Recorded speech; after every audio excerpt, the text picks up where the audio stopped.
lang, may hayop akong ipapakilala sa'yo.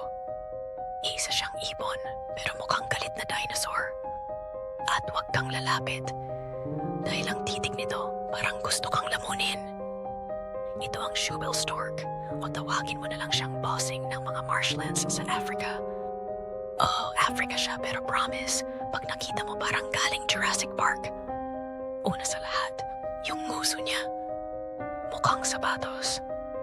Literal. Pero, wag mo pagtawanan.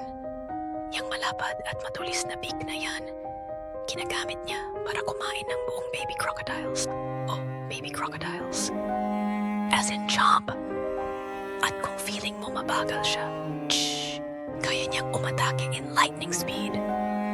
Ang vibe niya, parang silent killer sa pelikula. Tahimik lang pero deadly. Tapos yung titig, grabe.